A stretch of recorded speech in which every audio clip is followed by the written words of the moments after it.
Hello বন্ধুরা, আজকের ভিডিওতে আমরা আলোচনা করব ডিজিটাল ডিটক্স সম্পর্কে। ডিজিটাল ডিটক্স হলো ডিজিটাল ডিভাইসের ব্যবহারকে কম করার একটি প্রক্রিয়া, যাতে আমাদের মানসিক ও শারীরিক স্বাস্থ্যের উপরে এর নেতিবাচক প্রভাব কম করা যায়। আধুনিক জীবনে আমরা প্রায়শই স্মার্টফোন, কম্পিউটার, ট্যাবলেট, টেলিভিশন ইত্যাদি ডিজিটাল ডিভাইসের উপরে নির্ভরশীল হয়ে পড়ি। কাজ, যোগাযোগ, বিনোদন সবকিছুই আমরা এখন ডিজিটাল ডিভাইসের মাধ্যমে করি। অতিরিক্ত ডিজিটাল ডিভাইসের ব্যবহারের ফলে আমাদের মানসিক শান্তিতে নেতিবাচক প্রভাব পড়তে থাকে। তাই ডিজিটাল ডিটক্স হলো সেই নেতিবাচক প্রভাব থেকে বাঁচার জন্য ইন্টারনেট, স্মার্টফোন এবং অন্যান্য ডিজিটাল ডিভাইসের ব্যবহার কম করার একটি সচেতন প্রচেষ্টা। তো চলুন বন্ধুরা, সবার প্রথমে আমরা জেনে নেই ডিজিটাল ডিভাইস ব্যবহারের খারাপ প্রভাব আমাদের কি কি ক্ষতি করতে পারে সেই ব্যাপারে। নাম্বার 1, চিন্তা ভাবনায় গভীরতার অভাব। ডিজিটাল ডিভাইসের অতিরিক্ত ব্যবহার মস্তিষ্কের একাগ্রতা নষ্ট করে এবং গভীর চিন্তাভাবনার ক্ষমতা কমিয়ে দেয়, যার ফলে আমরা কোনো বিষয় নিয়ে গভীরভাবে চিন্তা করতে পারি না। আর সেজন্য আমাদের চিন্তাভাবনার মধ্যে ক্রিয়েটিভিটি বা সৃজনশীলতা কমে আসে। নাম্বার 2, মানসিক চাপ এবং উদ্বেগের বৃদ্ধি। সোশ্যাল মিডিয়ায় অন্যদের সাথে নিজেকে তুলনা করা, নেতিবাচক খবর এবং অনলাইন বিতর্ক আমাদের মনে চাপ এবং উদ্বেগ সৃষ্টি করে। নাম্বার 3, ঘুমের সমস্যা। রাতে বিছানায় যাওয়ার আগে মোবাইল ফোন ব্যবহার করলে মোবাইল ফোনের নীল আলো মস্তিষ্কের ঘুমের হরমোন মেলানিন নিঃসরণে বাধা দেয়, যার ফলে আমাদের ঘুমোতে সমস্যা হয়। নাম্বার 4, মনোযোগ হ্রাস।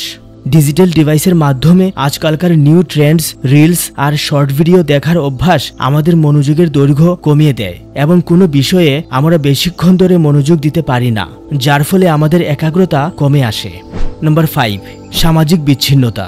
বন্ধুরা, আজকালকার সোশ্যাল মিডিয়াতে ডিজিটাল ফ্রেন্ডস এর সংখ্যা বাড়াতে গিয়ে আমরা বাস্তব জীবনের সামাজিক সম্পর্কের ইম্পর্টেন্স ভুলতে বসেছি, যার ফলে আমাদের মধ্যে সামাজিক বিচ্ছিন্নতা আর মনের সহজ সরল মানসিক শান্তি থেকে দূরে সরে যাচ্ছি, যার ফলে একাকিত্ব, অ্যাংজাইটি, ডিপ্রেশন ও মানসিক বিকারের শিকার হচ্ছি। ডিজিটাল ডিভাইসের প্রতি অতিরিক্ত মনোযোগ আমাদের বাস্তব জীবনের সামাজিক সম্পর্কের ক্ষতি করে। তো বন্ধুরা, চলুন এবারে আমরা জানবো ডিজিটাল ডিটক্স কিভাবে করব। নাম্বার 1, স্ক্রিন টাইম সীমাবদ্ধ করুন। প্রতিদিন কতক্ষণ ডিজিটাল ডিভাইস ব্যবহার করবেন তার একটি নির্দিষ্ট সময়সীমা নির্ধারণ করুন এবং সেটি মেনে চলার চেষ্টা করুন। নাম্বার 2, ডিজিটাল ডিটক্স অ্যাপ ব্যবহার করতে পারেন।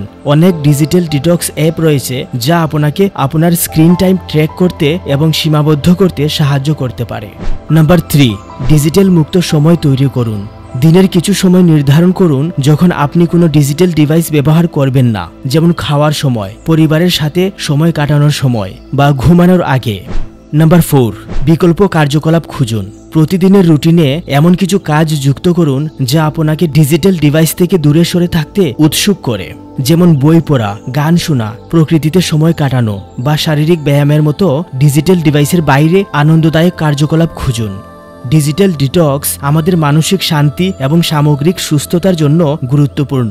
ডিজিটাল ডিভাইসের ব্যবহার সীমাবদ্ধ করে এবং বাস্তব জীবনের সাথে আমাদের সংযোগ বৃদ্ধি করে আমরা আরও সুখী এবং স্বাস্থ্যকর জীবনযাপন করতে পারি। তো বন্ধুরা, এই ভিডিওটি যদি আপনাদের ভালো লেগে থাকে তাহলে এই ভিডিওটিকে লাইক, কমেন্ট ও শেয়ার করতে ভুলবেন না। আর এই চ্যানেলটিকে অবশ্যই সাবস্ক্রাইব করে রাখবেন ভবিষ্যতে এরকমই ভিডিও পেতে।